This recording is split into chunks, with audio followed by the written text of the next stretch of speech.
Buenas tardes, una vez más, esperando que están viviendo una cuaresma llena de la alegría creyente, ya que es la propuesta que les hice desde el comienzo de este retiro. Hemos evocado ya tres grandes fuentes, grandes causas de alegría creyente. La primera es poder decir a Dios, tú, el asombroso privilegio de decir tú. La segunda alegría tenía que ver con este abrazo entre la carne y el espíritu, como la encarnación es el lugar de un gozo definitivo para los creyentes. En la tercera etapa les propuse descubrir el gozo enorme de la libertad creyente en la experiencia bautismal. Hoy día les voy a proponer otra experiencia de alegría, pero quizás un poco sorprendente, paradójica. En el credo hay un artículo, bueno, varios artículos por supuesto, pero hay un artículo que siempre me llamó mucho la atención y que considero muy importante en la construcción progresiva de mi convicción de fe, y es la bajada a los infiernos, ¿no? Creo que bajó a los infiernos y por eso demoró 3 días, simbólicamente todo eso, por supuesto, antes de resucitar. Así nos presenta el misterio pascual, el credo de Nicea-Constantinopla. Y por eso esta vez he escogido dejarme acompañar por este bello ícono de la resurrección, pero que en el fondo es la bajada a los infiernos que nos regaló nuestra hermana Evelyn, y no solamente la regaló, sino que la oró, la pintó, pero en la espiritualidad de los íconos se dice que oró este ícono. Y nos vamos a dejar acompañar y ver cómo este misterio de la bajada a los infiernos es también un motivo de una alegría creyente indecible, curiosamente. Por supuesto que cuando hablamos de infiernos aquí no hablamos de un lugar de castigo ni de todas estas cosas que sinceramente no nos ayudan para gran cosa incluso creo que son un poco bobadas, pero no lo digan a nadie. No, cuando se habla de infiernos, en este caso, es simplemente la realidad trágica de lo humano en toda su profundidad, toda su intensidad. Los infiernos los estamos viendo en este momento, en esta terrible desigualdad, esta terrible injusticia universal, en la guerra, en el desprecio de los derechos del cosmos, en el maltrato de la mujer, en la violencia, en el caos político, en el desmoronamiento moral universal. Esto es el infierno, los infiernos. Y esta tragedia, esta tiniebla densa, profunda, casi pareciera que está sin fondo, ¿ya? Esta miseria humana en toda su dimensión es lo que llamamos aquí los infiernos, y es ahí donde Jesús, dice la tradición de la fe, quiso bajar. Que la muerte de Jesús no es simplemente un tiempo de latencia, un tiempo pasivo donde espera simplemente el momento de la resurrección. No, los 3 días simbólicos que preceden la resurrección, esta estadía en el sepulcro no es una estadía pasiva, sino que se nos dice en el credo que fue el momento, siempre simbólico por supuesto, de bajar hasta esta profundidad de la tragedia humana, de la oscuridad humana. Los infiernos designan, por supuesto, esta experiencia trágica de la humanidad en todas sus dimensiones. Saben que está prohibido representar el acontecimiento de la resurrección, porque nadie vio a Jesús resucitar. En la tradición occidental sí nos permitimos a veces representar al resucitado, incluso frente a su sepulcro, como se haría con el Lázaro, por ejemplo. Pero también eso me parece no conveniente. No hay que representar ni el hecho de la resurrección, ni al resucitado como tal, porque es un gran misterio de la fe, es decir, dentro de otro nivel de comprensión y de experiencia.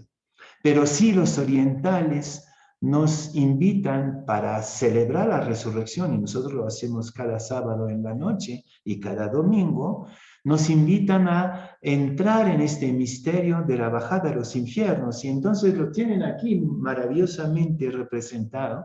Es Jesús transfigurado, vestido de blanco, ya es el Cristo de la transfiguración, es el Cristo de la fe, ¿ya? Pero que se da el trabajo, el viaje, el camino de ir a rescatar a Adán y Eva, ¿no? Ven ahí Jesús que les tiende la mano, le tiende la mano a Adán, y Adán que representa la humanidad, toda la humanidad, y Adán que tiende la mano a Eva para sacarla de su sepultura.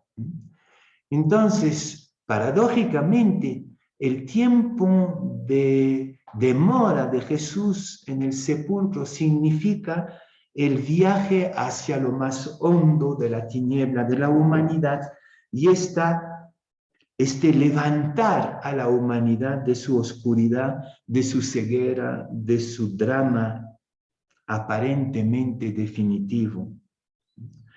Entonces, muy rico, quizás aquí estoy bordeando la herejía, no sé, pero me parece que en este misterio de la bajada a los infiernos, Adán y Eva, es decir, la humanidad entera, la de los comienzos y hasta el final, o sea, todo lo humano en todas sus dimensiones, resucita antes que Jesús. Es un poco como si Jesús, Dios, ¿no?, hubiera sentido la necesidad de ir a buscar y a sacar del hueco, de la hondura del drama humano a toda la humanidad para resucitar todos juntos. Es como si nosotros hubiéramos emprendido el camino de la vida nueva, el camino de la iluminación, el camino del resurgimiento de la esperanza de vivir antes que Jesús o junto a Jesús. Y entonces la alegría creyente de este artículo del credo, de la bajada a los infiernos, es como la jubilación, ¿no?, el júbilo de, no la jubilación justamente, sino el recomienzo, el volver a comenzar, el júbilo, el desborde de gozo, como dice también Isaías, de una humanidad ya resucitada y resucitadora, ¿no? Porque no es solamente el hecho que Jesús agarra la mano de Adán, la humanidad entera, pero que también Adán agarra la mano de Eva. Quiere decir que también nosotros estamos invitados a bajar a los infiernos, es decir, a bajar a esta hondura de la miseria humana, para ser también resucitadores y resucitadoras de nuestros hermanos y hermanas. Es la recuperación de la plena dignidad de la humanidad. Es la condición divina de la humanidad que vamos recuperando, incluso antes que resucite Cristo. Pareciera que Jesús no quiere ser Dios sin nosotros. El nombre de Jesús en la Anunciación es Emmanuel, el Dios con nosotros, y entonces podríamos decir, nunca sin nosotros, nunca sin nosotros en la crucifixión, en la humillación, en el sufrir la injusticia, nunca sin nosotros, pero tampoco nunca sin nosotros en este proceso de cristificación, en este proceso de resurrección permanente. ¿Por qué es una alegría? Evidentemente que es un misterio expresado con balbuceos simbólicos, poéticos, pero ¿por qué es un gozo? Porque nuestra fe nos dice que nada ni nadie nos puede condenar definitivamente. Y creo que en este momento, donde ustedes como yo estamos tentados a veces de desesperar de la humanidad, de pensar que estamos retrocediendo dramáticamente a situaciones antihumanas, antes de los derechos humanos, antes de los grandes pactos de protección de la paz. Todo esto que pensábamos adquirido una vez por siempre se está derrumbando y estamos de nuevo expuestos a las peores amenazas que pensábamos haber como controlado, ¿no? Entonces, la bajada a los infiernos supone en este momento el espectáculo dramático y impresionante de Ucrania, por ejemplo, ¿no? Un país sistemáticamente destrozado, con crímenes contra la humanidad, pero también una humanidad que con Adán y Eva agarra la mano, no sé si de Cristo, sino que se agarra la mano para resistir y enfrentarse. Entonces, es una noticia enorme, es una esperanza gigantesca que nuestra fe nos diga, nada ni nadie nos puede condenar definitivamente, menos Dios. No solamente es un problema ante la muerte, pero la bajada a los infiernos también tiene que ver con todas estas muertes cotidianas que son la degradación, la pérdida de la dignidad. Estábamos trabajando hace poco el tema de la trata de personas, por ejemplo, hoy día en Argentina es el Día de la Memoria de las enormes cantidades de víctimas de la dictadura y podríamos multiplicar todos estos infiernos de la pérdida de la dignidad humana, de la degradación de lo humano.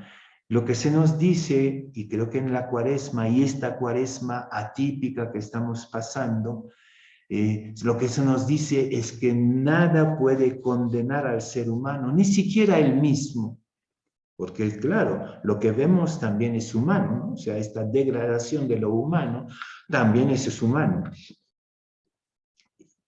Nada, ni siquiera él mismo, puede condenar el ser humano definitivamente a las profundidades de su pecado, de su horror, de su inhumanidad, nada ni nadie. Y entonces, si Dios bajó a los infiernos, si este transfigurado pasa 3 días, es largo 3 días, ¿no? 3 días es el tiempo necesario para que Jonás, por ejemplo, atraviese Nínive, y Nínive representa este mundo complejo que es el nuestro, este mundo terrible que es el nuestro, ¿ya? 3 días es tomar en serio la gravedad de lo humano, por eso 3 días, ¿no?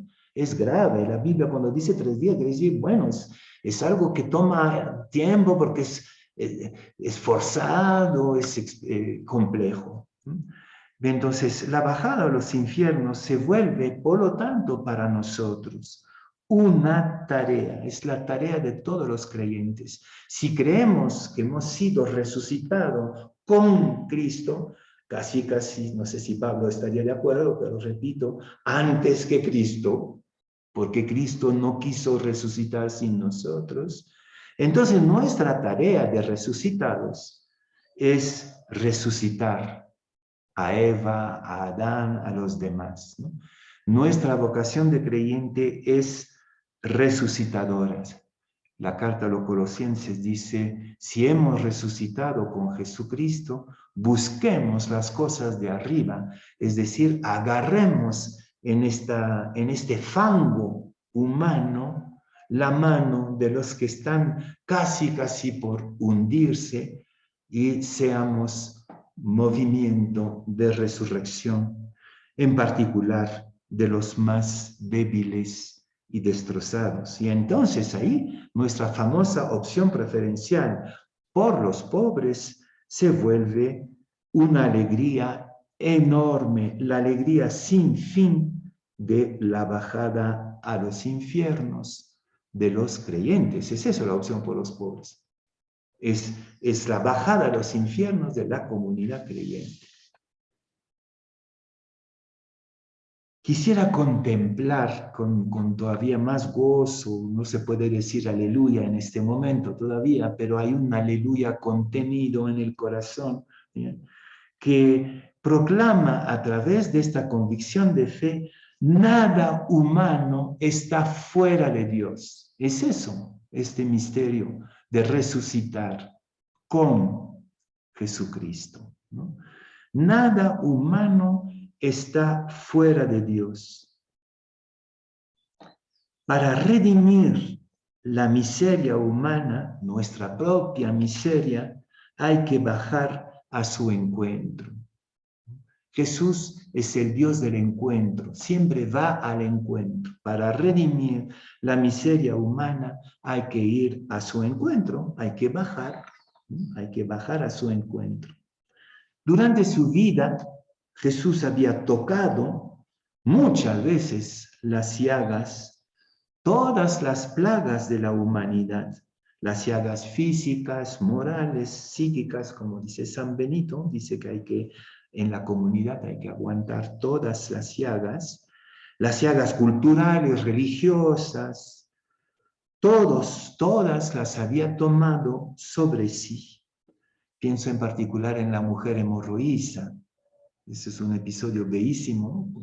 Esta mujer que tiene sus reglas en permanencia y por lo tanto no puede engendrar, ¿no? Y transgrediendo la norma y la prohibición de tocar, clandestinamente toca a Jesús. Y la reacción de Jesús es muy asombrosa. Va a decir, una fuerza ha salido de mí. Es como si dijera, lo que le pasa a la mujer me está pasando a mí.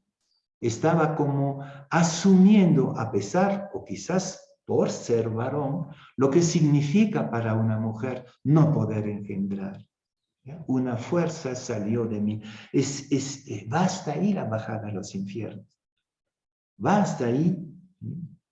Y creo que la mujer hemorroísa representa a todas las mujeres. Todas estas mujeres no acogidas como mujeres en la sociedad nuestra. San Pablo va a decir cosas fuertísimas en la segunda a los Corintios, en el capítulo 5, versículo 21. El que era sin pecado se hizo pecado por nosotros, ya eso es bastante fuerte, ¿no? Se hizo pecado por nosotros. El que era sin pecado se hizo pecado. No es que se hizo pecador, sino que asumió toda la basura nuestra para hacernos a nosotros justicia de Dios. Qué bello, ¿no?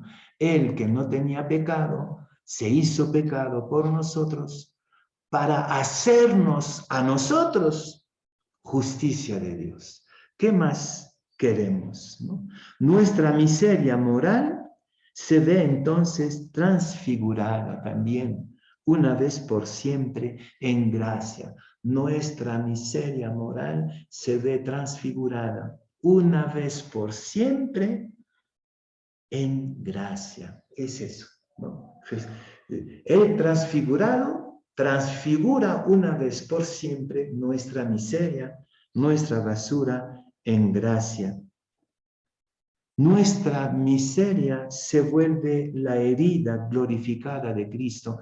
Cuando Tomás exige tocar las heridas del resucitado, en el fondo, esas heridas son las nuestras, ¿no? Es la burla, es el insulto, es la corona de espina, son los clavos y es la lanzada sobre todo. Cada una de estas heridas son nuestras heridas. Y habiendo bajado a los infiernos, Él cargó con nuestras heridas y nuestras miserias son las huellas del resucitado.